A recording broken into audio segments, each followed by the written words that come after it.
Pues estaba viendo hoy en las noticias de la internet que se ha iniciado en el área del Caribe y en el Golfo de México la estación de los huracanes. Desde ahora hasta mediados de octubre. En el área donde nosotros vivimos, siempre cuando algo como un huracán o aún no categoría de huracán, pero con vientos muy fuertes, se anuncia. Y obviamente el deseo es que las personas se preparen.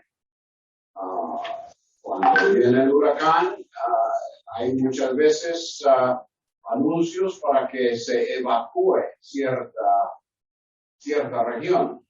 Pero es indudablemente que sucede que hay personas que no quieren evacuar. Aunque ya ha habido una trayectoria de situaciones muy penosas en las cuales las personas no solo pierden su propiedad, sufren grandes daños, pero perecen. Pero hay siempre personas que no quieren. Sucede también en situaciones a nivel mundial. Creo que podemos pensar en el famoso COVID, ¿no? ¿Cuántos anuncios se hicieron para una cosa o para la otra? Se dieron anuncios para tratar de prever esto, una serie de circunstancias, pero hay personas que no quieren hacerlo. Bueno, tenemos una situación similar con Israel, Judá, Jerusalén. Porque el corazón, la cabeza del hombre siempre es dura, como dijimos ayer, y de manera que Israel, en primer lugar, todo el país, y luego, después de la división del reino, el norte, y después el sur, el reino de Judá, a pesar de todas las advertencias que se les dieron por medio de los profetas, no quisieron reconocer. Y el tiempo llegó al cual nosotros nos hemos referido todos estos días, estas noches, es el tiempo de la destrucción. Y no solo la destrucción de Jerusalén, sino el fin del reino de Judá. Todo esto se les dijo con gran anticipación, pero no quisieron. Comencemos hoy el capítulo 2, versículos del 1 al 5 de Lamentaciones. Voy a leer los versículos y luego tomaremos uno por uno. Dice el capítulo 2, si se acuerdan, estoy leyendo la Biblia de las Américas, de manera que si hay algo diferente es porque tienen una versión diferente. Bien. ¿Cómo aludió en su ira el Señor a la hija de Sión? Ha arrojado del cielo a la tierra la gloria de Israel. Y no se ha acordado del estrado de sus pies en el día de su ira. El Señor ha devorado, no ha perdonado ninguna de las moradas de Jacob. Ha derribado en su furor las fortalezas de la hija de Judá. Las ha echado por tierra. Ha profanado al reino y a sus príncipes, ha exterminado en el ardor de su ira todas las fuerzas de Israel. Ha echado atrás su diestra en presencia del enemigo y se ha encendido en Jacob como llamas de fuego, devorando todo en derredor. Ha empezado su arco como enemigo, ha afirmado su diestra como adversario. Y ha matado todo lo que era agradable en la tienda de la hija de Sión, ha derramado su furor como fuego. Se ha vuelto el Señor como enemigo, ha devorado a Israel, ha devorado todos sus palacios, ha destruido sus fortalezas y y ha multiplicado en la hija de Judá el lamento y el duelo. Habiendo leído todos estos 5 versículos, entonces vamos al resumen que ustedes tienen en sus notas. El resumen de lo que el Señor está diciendo por medio del escritor de Lamentaciones en esos momentos. Y como tienen ahí para llenar algo, algunos espacios, voy despacio también. Como un choque para Jerusalén, Dios la opacó, haciéndola caer de su posición privilegiada, aunque desde allí él reinaba, hizo desaparecer a Israel y a Judá y los declaró inaceptables. Manifestó su ira al incapacitar las defensas del pueblo, retirar su protección y como un enemigo arremeter contra todo lo preciado en Israel, causando extrema angustia en Judá. Un resumen de lo que encontramos en esos 5 versículos. Como siempre, ¿cómo lo vamos a aplicar? Es la pregunta que debemos hacer cuando leemos el texto. Bien, la aplicación. Pertenecer al Señor no nos exime de que persistir en el pecado nos ocasione una caída con pérdida de privilegios, daño a su iglesia y que en vez de bendición, Él envíe fuerte disciplina con extrema angustia. El primer punto que tenemos en el desarrollo de esa advertencia de que no caigamos como cayó Jerusalén y Judá. El primer punto es, cuidado, no caigamos perdiendo nuestro privilegio y dañando la iglesia. Es una advertencia. Cuidado, no caigamos perdiendo nuestro privilegio y dañando la iglesia. Las palabras de este capítulo habían sido un choque para los que quedaron en Jerusalén y Judá. Y que la intención era esa, se ve en el versículo 1, porque comienza tal como comenzó todo el libro de Lamentaciones. ¿Cuál es esa primera palabra? La encontramos en el 1:1. ¿Cómo? Que, como vimos también, ese es el nombre del libro de Lamentaciones en el idioma hebreo, en el texto hebreo. ¿Cómo? Una exclamación que va a una interjección que anuncia que muchas otras cosas que causan sorpresa y a la vez angustia van a mostrarse a través de esos 5 capítulos. Entonces, el Señor ahora les va a, una vez más, impresionar con lo que ha sucedido. En ese primer capítulo se habla de los cambios negativos que les causaron sorpresa. Comenzando con el capítulo 2, ese segundo cómo pareciera llenarlos de asombro y sorpresa y llevarlos a un verdadero estado de choque.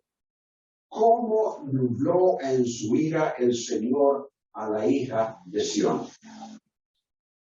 Con todos los sucesos de la invasión, obviamente la destrucción de ambas, la ciudad y el templo, todo lo demás, era como que si el Señor hubiese puesto una nube sobre Jerusalén. opacándola completamente.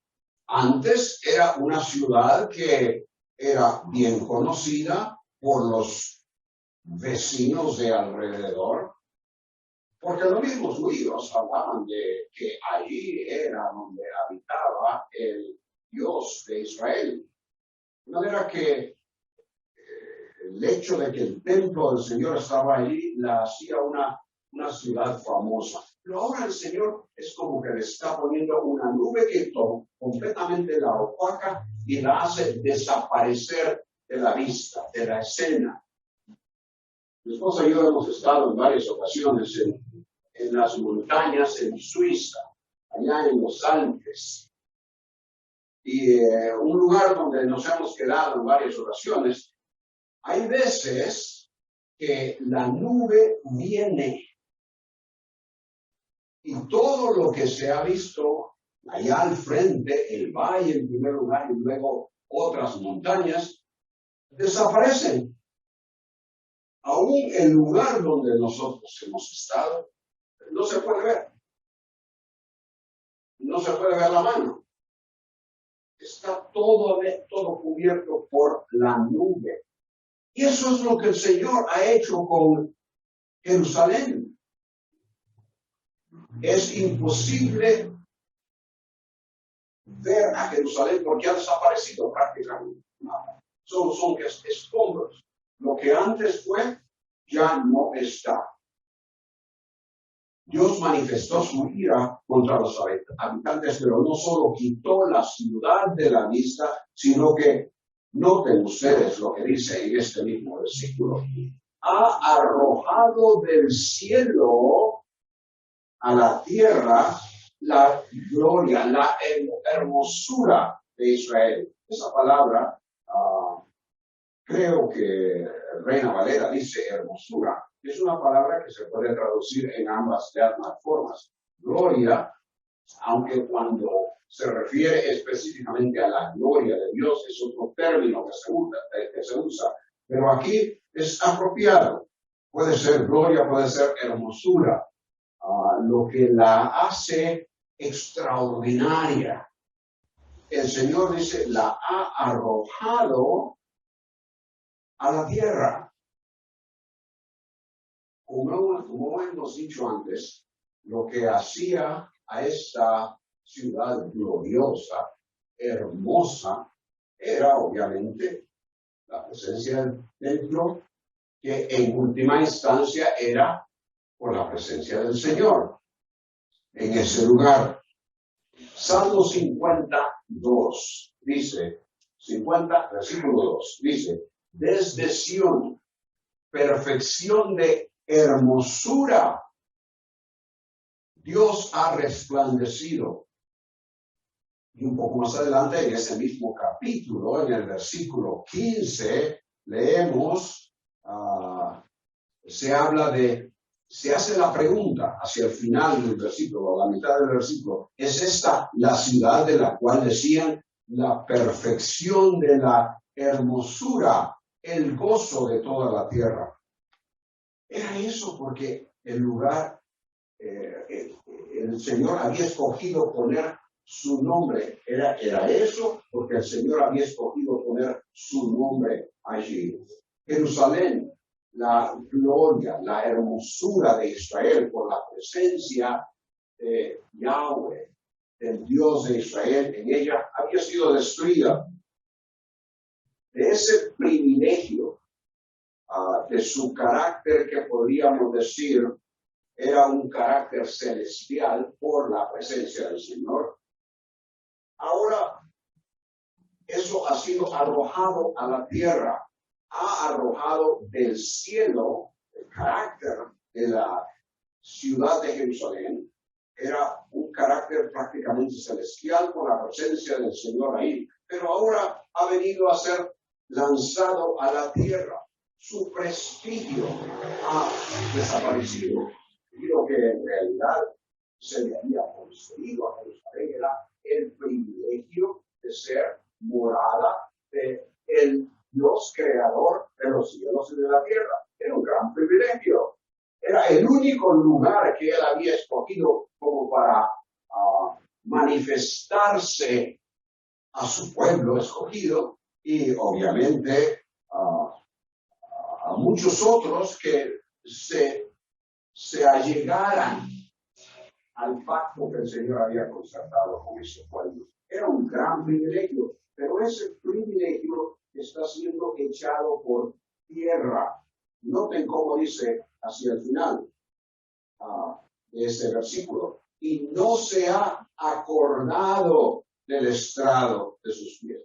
Ahora, cuando dice que no se ha acordado, no implica que es que al Señor se le olvidan cosas. Definitivamente no.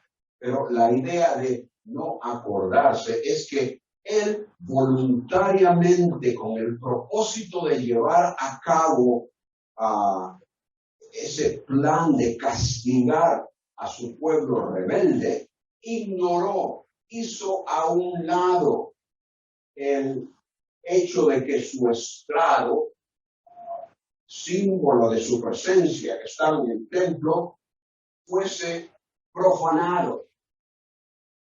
No lo tomó en cuenta en esos momentos. Es como cuando nosotros decimos, ya no te acuerdas de mí. ¿Qué queremos decir con eso? Es que no has mostrado que todavía estoy aquí. Desde hace días no me llamas por teléfono, no me envías algo de texto, no me invitaste a tu cumpleaños. Te olvidaste. Pero en realidad sabemos que en la mente de alguna forma está ahí atrás.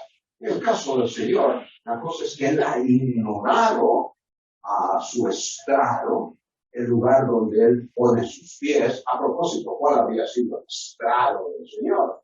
Bueno, el arca. La idea es que el Señor estaba entronado, como leemos en varias partes del Antiguo Testamento, particularmente en el Pentateuco. Él estaba entronado ¿entre qué? Los querubines, aquellas figuras que habían sido cuidadosamente manufacturadas, construidas para demostrar la presencia del Señor. El arca, la parte, la tapa, la cubierta del arca, era como que si ahí era donde los pies del Señor estaban. Él estaba entronado. Pero ¿qué ha hecho? Ese estrado, esa arca, todo lo que tiene, está conectado con lo que le da gloria a ese lugar. Él lo ha ignorado en esos momentos voluntariamente para permitir que los babilonios lo destruyesen. Con la destrucción del templo, Jerusalén perdió el privilegio de la presencia de Dios entre ellos. ¿Y todo eso por qué? Bueno, ya lo hemos visto. Por el pecado continuo, constante, impenitente de su pueblo. Cuando un creyente, hoy día, ahora, este siglo XXI, cuando un creyente cae en pecado, persiste en ese pecado sin arrepentimiento, eso le ocasiona una pérdida de privilegios, sea de servicio en la congregación o de comunión con el Señor y con sus hermanos. Y aunque la iglesia, tanto universal como local, es importante, aunque la iglesia constituye el cuerpo del Señor en la tierra, lo que representa su presencia en el mundo, el Señor, al castigar al pecador impenitente, permite el daño a su iglesia. Porque al fin y al cabo, cada vez que nosotros caemos en un pecado por el cual no nos hemos arrepentido, de alguna forma u otra vamos a dañar a la iglesia, a la congregación, a los hermanos. En el Nuevo Testamento tenemos un principio que amplía esta idea. Aunque bien, en 1 Corintios 12, el énfasis es en la unidad del cuerpo El énfasis en el cuerpo es el de la unidad. El principio de lo que allí sucede con un miembro repercute en todos y es aplicable. Dice la Escritura allí en 1 Corintios 12, 26. Si un miembro sufre, ¿qué sucede? Todos los miembros sufren con él. Y si un miembro es honrado, todos los miembros se regocijan. Si un miembro sufre castigo por su pecado, ¿cómo puede el resto del cuerpo o congregación permanecer como que si nada hubiera sucedido? Cuando duele el dedo meñique, la punta del dedo meñique del pie, ¿qué hacemos? Andamos cojeando, porque duele. Todo el cuerpo es afectado. Y así es en esta situación. Como fue afectada toda la nación de Israel, todo el pueblo, por el pecado y el castigo que el Señor trajo sobre ellos, perdiendo ellos el privilegio de ser el lugar, la nación, el pueblo, el único pueblo a quienes el Señor se había manifestado de una forma en que ellos aún hasta pudiesen escuchar la voz del Dios, creador de los cielos y de la tierra. Así como eso sucedió con ellos, bueno, a nosotros el Señor se nos ha revelado en la persona del Señor Jesucristo a través de las páginas de este libro que leemos y el ministerio del Espíritu Santo en nosotros. ¡Qué privilegio! Pero cuando persistimos en el pecado, de una forma u otra, ese privilegio es afectado. Cuidado, no caigamos perdiendo nuestro privilegio y dañando la iglesia. Eso en el versículo 1. Ahora, en el versículo, varios versículos aquí. El segundo punto que tenemos es cuidado. Una caída pone en peligro todo lo que nos es preciado. Todo lo que nosotros consideramos de valor importante. Eso viene a estar en peligro. Varios versículos aquí, primeramente, en forma parcial, diversos versículos. La primera parte del versículo 2 dice, el Señor, noten qué ha hecho, ha devorado, no ha perdonado ninguna de las moradas de Jacob. Noten eso. No ha perdonado ninguna de las moradas de Jacob. Él dice las ha devorado. La idea de devorar, obviamente, tiene que ver con la idea de destruir, hacerlas desaparecer. Y las moradas de Jacob, en este caso, son prácticamente todas las ciudades, todas las aldeas, todo lo que hay en el territorio de Judá, que en ese tiempo obviamente no era muy grande, había sido reducido en gran parte, porque el lugar donde estaban la mayoría de las tribus anteriormente ya había ido en cautiverio y había ido a ser parte de Babilonia, una provincia de Babilonia en ese tiempo, pero en ese pequeño sector, en ese pequeño territorio que había quedado para todo pueblo, toda ciudad, toda villa, toda aldea, prácticamente desapareció. Cuando pensamos que la mayor parte de la población fue en una gran parte de la población fue en cautiverio y muchos otros vieron. Entonces, todo eso el Señor lo destruyó. Y dice, ninguna de las moradas Él ha perdonado. Obviamente, ¿qué es lo importante para una población, para un país? Como Tegucigalpa, como San Pedro, como Ciguatepeque, como Choluteca, las ciudades de mayor tamaño en Honduras, son apreciadas, son consideradas de valor para el funcionamiento del país, para que allí puedan morar una gran parte de la población del país.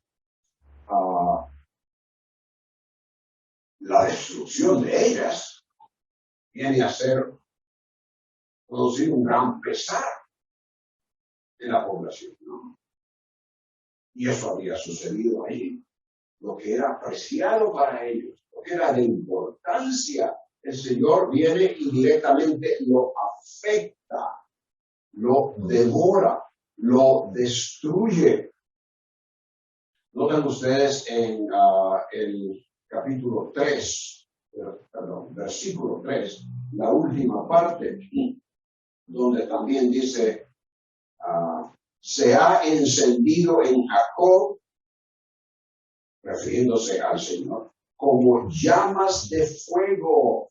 Y una vez más, el mismo término, devorando todo en derredor. Continúa haciendo el énfasis de que el Señor mismo ha estado involucrado en destruir lo que el pueblo considera importante y preciado para ellos. Luego vamos al versículo 4, versículo 4, la última parte también. Dice que Él ha matado todo lo que era agradable a la vista. En la tienda de la hija de Sión ha derramado su furor como fuego.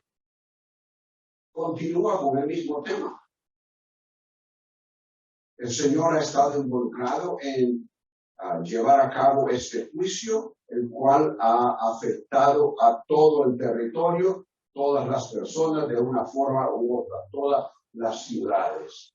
Y en el versículo 5, también hacia el final, dice que Él ha destruido sus fortalezas y ha multiplicado en la hija de Judá el lamento y el duelo.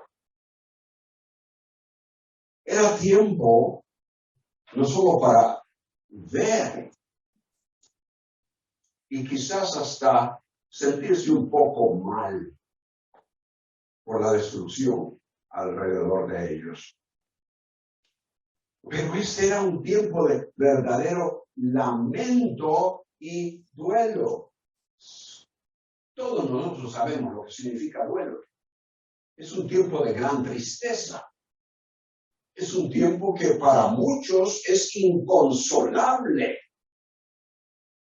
Cuando nos lamentamos por algo es porque la situación no ha sido como a nosotros nos favorecería, sino todo lo contrario, ha ido en contra de nosotros y nos ha afectado negativamente. De manera que ellos están en ese tiempo lamentándose y el duelo, como vamos a ver, creo que es en la segunda hora, donde se demuestran ellos la forma en que ese duelo se manifestaba entre ellos. Pero noten también que dice que ha multiplicado. En otras palabras, el duelo, el lamento, casi todo el tiempo está presente con la gente, ¿no? Con nosotros. Siempre hay algo por qué lamentarse. Siempre alguien va a morir en la familia o entre los conocidos a quien apreciamos mucho. De manera que el lamento y el duelo en la experiencia humana están constantemente presentes. ¿Pero qué? Noten que dice que Él ha multiplicado. Lo ha hecho incrementar un número de veces. Es mucho más grande de lo que normalmente experimentaría. Una caída pone en peligro todo lo que nos es preciado.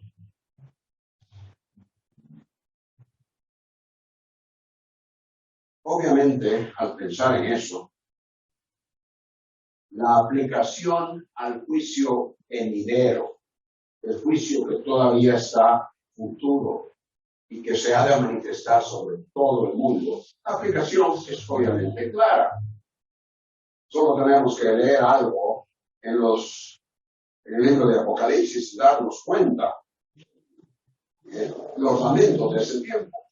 Gran parte de la población, no solo de un solo lugar o de un solo país, sino de la población mundial. Sin embargo, hay algo que encaja con nuestra situación hoy como cristianos. Cuando, a pesar de todo lo que el Señor nos enseña en su palabra y advierte,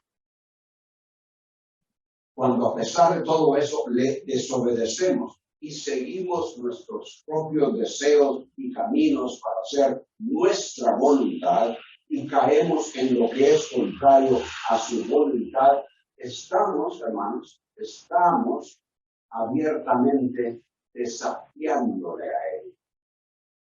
Como Israel, como Judá, como Jerusalén, le desafiaron.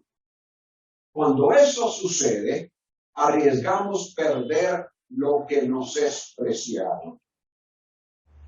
Quizás no todo, pero es el Señor quien decide. Pero ¿cuántos no han perdido su testimonio?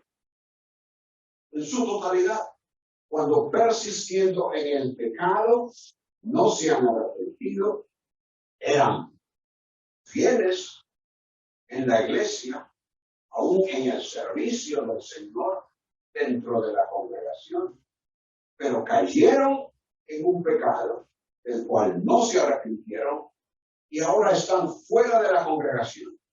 Su testimonio ha sido totalmente perdido, destruido. Algo que para él o ella en un momento fue algo, quizás lo más importante, algo preciado, y que también para los demás miembros de la congregación eso era algo muy importante, pero ahora ya no está, ha desaparecido. Hay personas, particularmente los que han estado en liderazgo en alguna congregación, que pierden su familia. Pierden su familia porque no se han arrepentido del pecado en el cual han caído. Pierden su posición. ¿Y qué será en términos de la recompensa cuando se esté en la presencia del Señor? Una recompensa que Él desea dar a sus siervos fieles, pero que se perderá. Colosenses 1, 21 al 23. Vosotros antes estabais alejados y erais de ánimo hostil, ocupados en malas obras. Sin embargo, ahora Él os ha reconciliado. El cambio que se ha llevado a cabo en la vida de una o varias o muchas personas, de lo que antes eran a lo que ahora son reconciliados. Y dice, a fin de, con el propósito de presentaros santos, sin mancha e irreprensibles delante de Él. Ese es el propósito para el cual el Señor nos ha salvado, para que en determinado tiempo, cuando vamos a su presencia, podamos ser presentados santos, sin mancha e irreprensibles delante de Él, para alabanza de Él, para su gloria. Pero luego continúa diciendo, si en verdad permanecéis en la fe, bien cimentados y constantes, sin moveros de la esperanza del Evangelio que habéis oído. Su propósito es ese. Y Él ha hecho todo lo necesario para llevarnos a ese lugar donde seremos presentados, santos, sin manchas e irreprensibles delante de Él. Ese es su propósito. Pero ese propósito no se lleva a cabo si no permanecemos bien cimentados y constantes. Perdemos ese privilegio. Perdemos lo que para nosotros debe ser lo más preciado a medida que pasa por nuestra mente y atravesamos, tenemos la trayectoria de nuestra vida ahora. Lo más preciado para la eternidad, que en verdad podamos llegar a la presencia del Señor y ser presentados delante de Él de la manera en que Él desea, santos, sin mancha e irreprensibles. No hay duda que en cuanto a nuestra posición para salvación delante del Señor, somos santos e irreprensibles. En cuanto a nuestra posición delante de Él, pero ¿qué en cuanto al examen de nuestra conducta, es decir, nuestra práctica, nuestro diario andar aquí? Pues todos debemos comparecer ante el tribunal de Cristo, para que cada uno sea recompensado por sus hechos estando en el cuerpo, de acuerdo con lo que hizo, sea bueno o sea malo. Segunda de Corintios 5:10. Caer en pecado nos pone en riesgo de perder lo que nos es preciado ahora, pero también podríamos perder lo que es más preciado para la eternidad, la recompensa que el Señor desea darnos. En primer lugar dijimos, cuidado, no caigamos perdiendo nuestro privilegio y dañando a la iglesia. En segundo lugar, cuidado, una caída pone en peligro todo lo que nos es preciado. En tercer lugar, cuidado, una caída nos hace espiritualmente inaceptables al Señor. Y esto, en este principio lo encontramos en unas pocas palabras en el versículo 2. Noten, comenzando a mitad del versículo, ha derribado en su furor las fortalezas de la hija de Judá, las ha echado por tierra. Ahora esto, aquí está. Ha profanado al reino y a sus príncipes. Profanar. ¿Qué significa esa palabra? Contaminar. Tratar con desprecio, deshonrar. El término se usa en relación con lo que es inaceptable al Señor. En varias ocasiones en Levítico, capítulo 21 al 22, se usa en relación a lo que los sacerdotes no deben hacer para poder mantenerse puros y aceptables en el servicio al Señor. No deben contaminarse con lo inaceptable. Pero lo interesante aquí, en Lamentaciones, es que es el Señor quien contamina.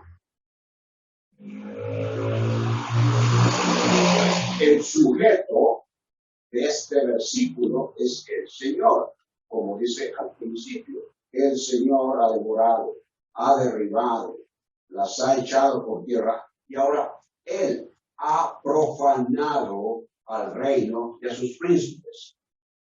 El Señor es quien contamina y por lo tanto hace inaceptable al reino y a sus príncipes. ¿Cómo así?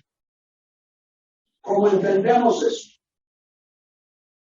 Isaías 47:6 dice: el Señor, estoy enojado contra mi pueblo. Dije Isaías 47:6. Enojado contra mi pueblo, profané mi heredad. Y en tu mano, esa mano le está hablando a Babilonia, en tu mano, Babilonia, los entregué. Israel fue apartado para el Señor como su pueblo. Deberían de mantenerse separados de los demás pueblos que no conocían a Yahweh. Contactos, alianzas, establecimiento de relaciones familiares, les continuaba y les hacía, les contaminaba y les hacía inaceptables. Una estricta separación era necesaria.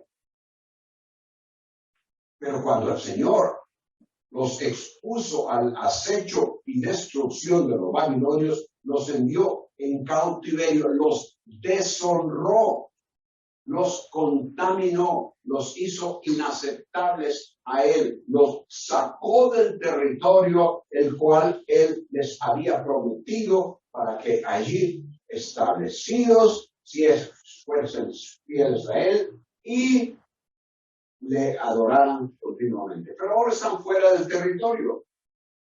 Han ido a un lugar donde no les será posible continuar obedeciendo, siguiendo las instrucciones que Él les ha dado en el pacto.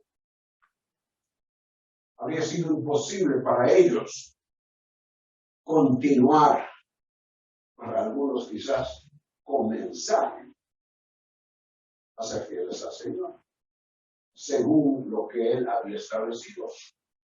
Obviamente sabemos que surgieron allí en Babilonia un grupo de personas que deseaban ser fieles al Señor y se instituyeron una serie de formas en cómo tratar de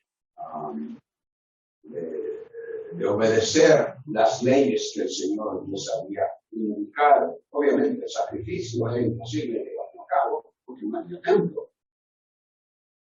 Pero el Señor de esa forma los ha profanado. En Isaías 43:28 dice: profanaré a los príncipes del santuario. ¿Quiénes habían sido los príncipes del santuario? Bueno, los sacerdotes. Y entregaré a Jacob al anatema. ¿Está fallando esto? Bueno, vamos a seguir y a ver qué sucede. Profanaré a los príncipes del santuario y entregaré a Jacob al anatema y a Israel al oprobio. El anatema. ¿Qué es el anatema? Es lo prohibido, lo que no se puede tocar porque está destinado para algo específico. Generalmente algo para destrucción. ¿Se acuerdan ustedes en Josué? En el libro de Josué se habla de cuando ellos van a entrar a Jericó y luego se especifica que no deben de tomar de las prendas o las posesiones de ellos, porque eso es anatema. Y la idea es que eso ha sido apartado para destrucción. Y en este caso es para el Señor. Es exclusivo del Señor. Nadie puede tocarlo. Desde ese punto de vista es anatema. No es que es maldito necesariamente, pero es apartado para destrucción. Bueno, esa es la idea aquí. entregaré a Jacob al anatema, lo que es prohibido, que no se puede tocar, porque ha sido específicamente designado para destrucción. Y eso, el Señor dice, sucedería con ellos. A ver, ¿cómo estamos? Ya casi. El reino, sus príncipes, los sacerdotes, todo el pueblo y también el propio santuario del Señor estaban siendo declarados contaminados y inaceptables. Porque cuando habla de el reino, obviamente se está refiriendo a todo el sistema, tanto gubernamental como el territorio, todo lo que constituía el reino de Judá y sus príncipes, que obviamente habían sido descendientes de David. Descendientes de David. Ellos estaban siendo profanados, hechos a un lado. Eso fue lo que Israel nunca creyó que sucedería. Se sintieron seguros, porque en medio de ellos estaba el santuario de Dios. Él no les pedía su casa. Ese fue el pensar que prevaleció en ellos. De manera que se dieron a vivir en desobediencia, ignorando el mandamiento y la advertencia del Señor. Esta cosa no sucede hoy, ¿no? ¿O no? Los cristianos saben que son templo del Espíritu. Por lo tanto, son extremadamente cuidadosos. Jamás exponen su cuerpo, su vida, su mente, sus acciones a lo que les exponga a la acción. ¿Cierto?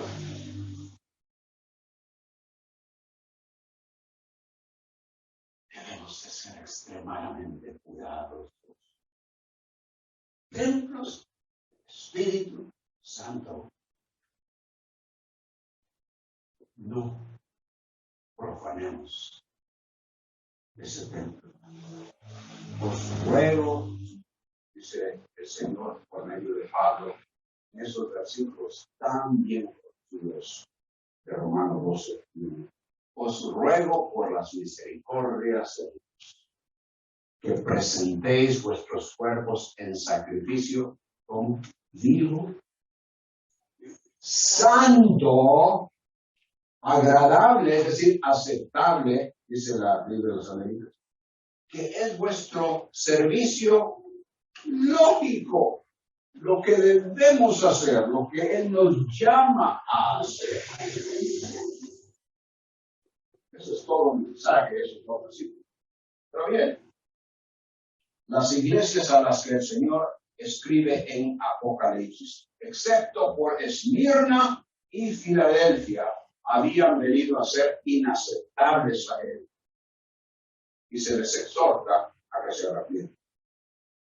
Entonces, mientras vivimos en pecado, caídos espiritualmente, sin arrepentirnos, nuestras vidas no pueden ser aceptables así.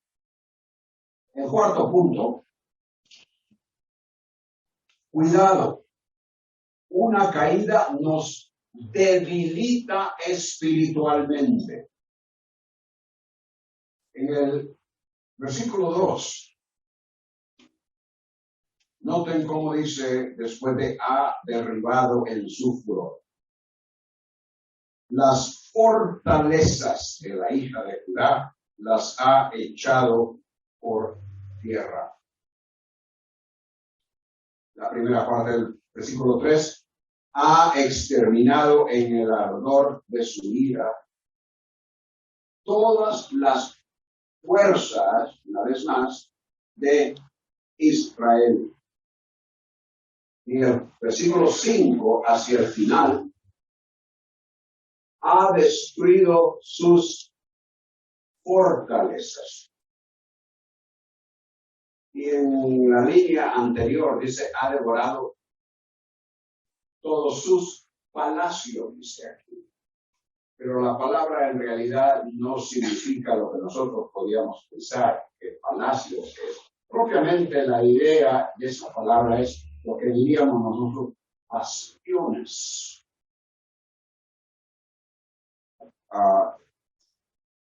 Lugares que han sido erigidos para la defensa de los muros. Pero ¿qué ha sucedido? El Señor derribó las fortalezas, versículo 2. Y una vez más en el versículo 3, todas las fuerzas de Israel. Él hizo ineficaz todo aquello que Judá en esos momentos de la invasión pudiese reunir y recurrir a esas cosas como para poder defenderse. Les hizo ineficaces, les debilitó totalmente, porque él tenía un propósito ya determinado, que era que les habría de sacar del territorio. Ellos habían caído del privilegio que el Señor les había concedido. Habían sido echados por tierra y ahora el Señor los debilita.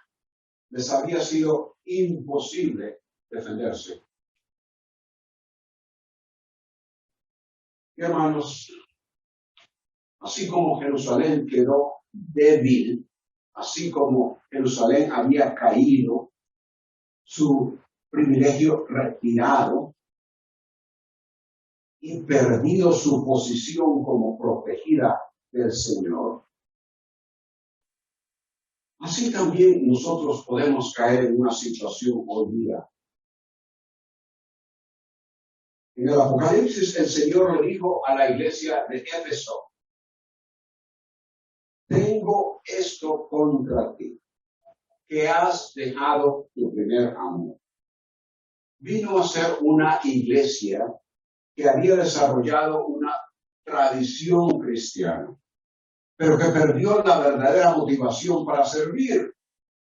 Hizo a un lado su amor y devoción al Señor, por lo que en su exhortación urgente a la cual necesitaba responder fue: recuerda, por tanto, de dónde has caído y arrepiéntete. El pecado impenitente, que no lo confesamos, del cual no nos arrepentimos y en el cual persistimos, nos debilita espiritualmente. De tal manera que nuestra caída continúa siendo eso. Y obviamente no nos podemos levantar por nosotros mismos. Debemos de recurrir al Señor.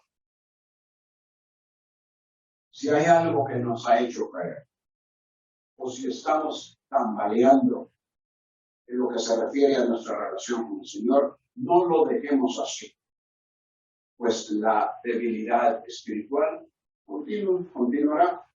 Arrepintámonos y confesemos nuestro pecado.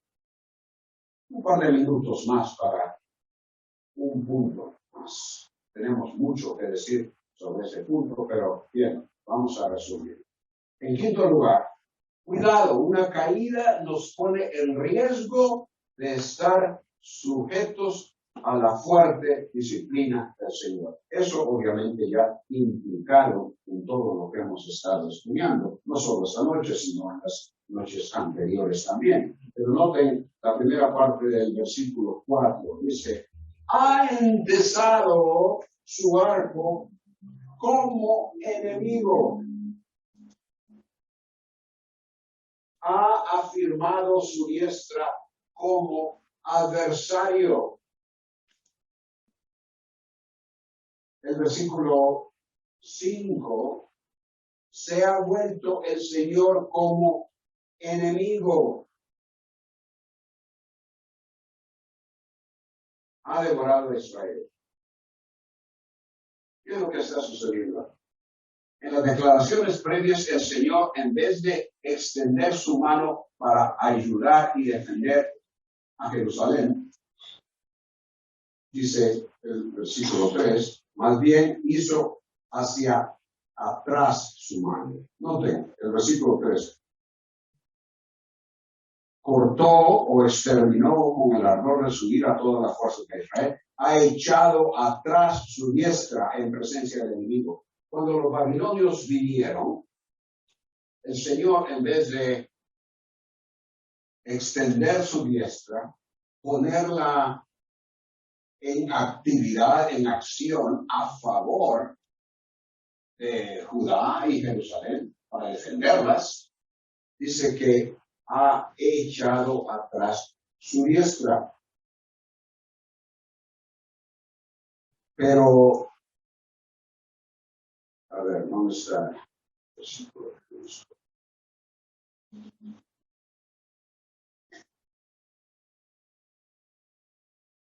Hay otro versículo donde dice que él, actuando como que si fuese un enemigo, con su diestra, a ellos más bien les ha causado destrucción. Pero en todo caso, noten una vez más el versículo 4, como enemigo, como adversario. Versículo 5, una vez más, se ha vuelto el Señor como enemigo. No es que el Señor es un enemigo de Israel, pero es una comparación la que se hace. Él ha actuado en contra de ellos como que si fuese un enemigo. Él ha hecho uso de los babilonios para que traigan todo el juicio que él ha determinado en contra de su pueblo. Y desde ese punto de vista, él ha venido a ser como un adversario. ¿Qué situación más trágica?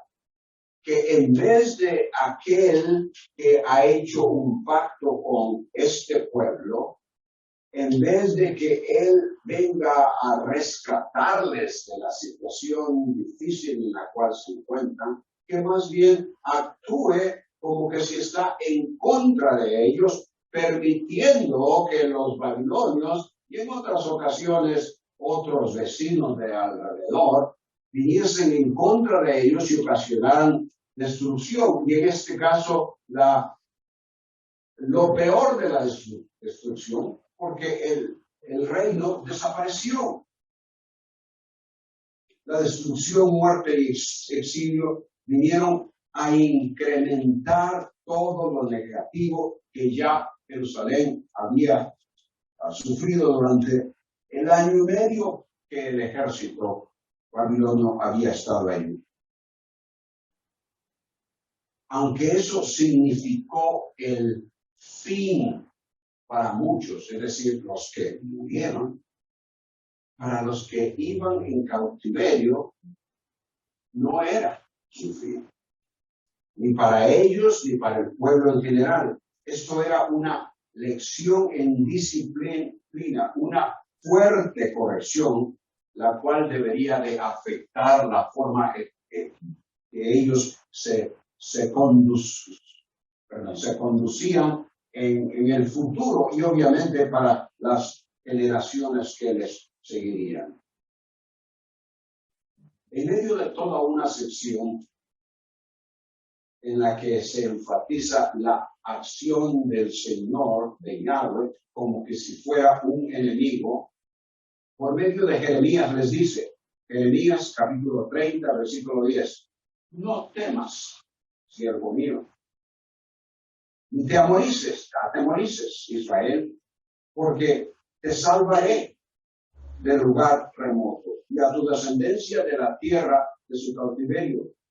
Porque yo estoy contigo, declara el Señor, para salvarte, pues acabaré con todas las naciones entre las que te he esparcido. Ahora noten, pero no acabaré contigo, sino que te castigaré con justicia. De ninguna manera te dejaré sin castigo. Y eso era lo que el Señor estaba haciendo en ese momento.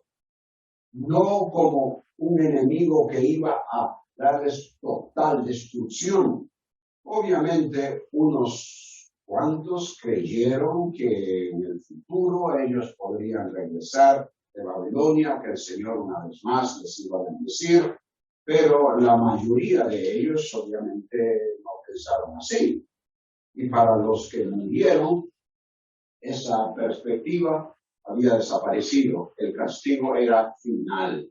El propósito del Señor no era totalmente destruir al pueblo, sino que justamente castigarles. En el Nuevo Testamento, el Señor dice a Éfeso, Pérgamo y a Tiatira, tengo esto contra ti.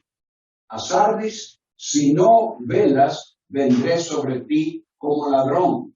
A la Odisea te vomitaré de mi boca.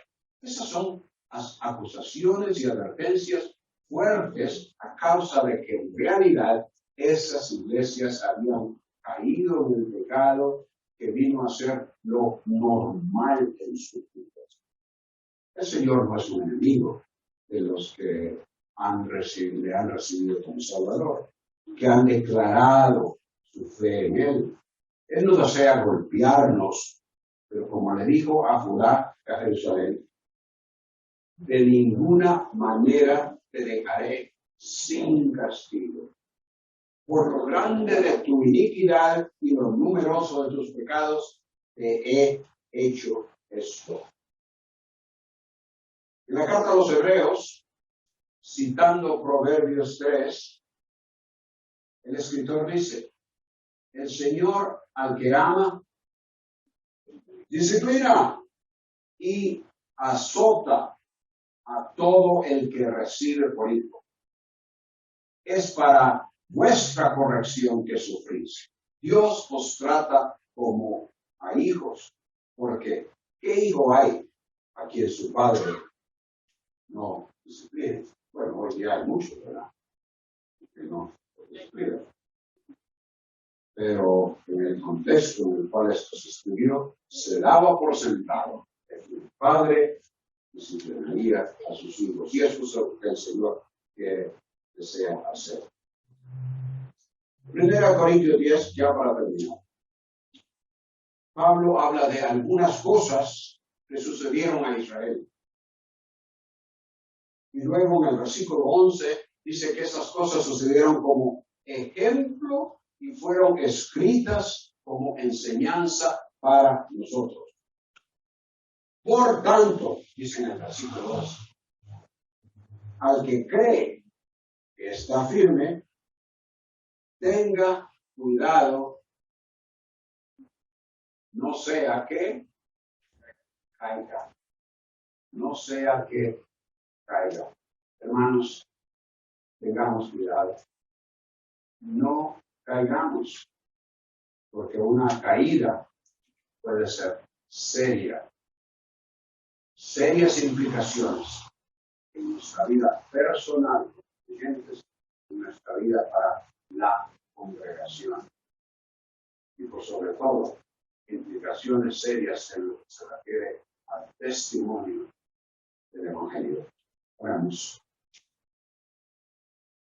Padre,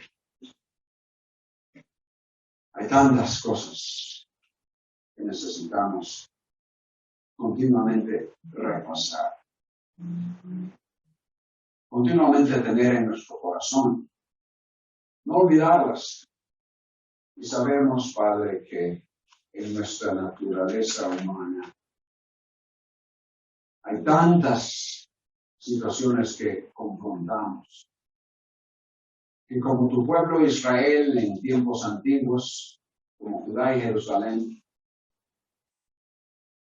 estuvieron expuestos y cayeron. Nosotros tenemos muchas otras cosas, muchas más, que están presentándose en nuestras vidas a diario. Rogamos, Padre, que tú, con tu poder, con tu gran fidelidad, nos mantengas firmes en la fe. Permite que tu espíritu y tu palabra estén continuamente en nuestro corazón. para que no abandonemos nuestro compromiso contigo. Y así tú puedas verdaderamente usarnos. Y en vez de ser un mal testimonio, ser todo lo contrario. Algo que demuestra lo grande que eres y la maravillosa obra que haces en aquellos que vienen a conocer a Cristo. Gracias, Padre, en el nombre de Jesús. Amén.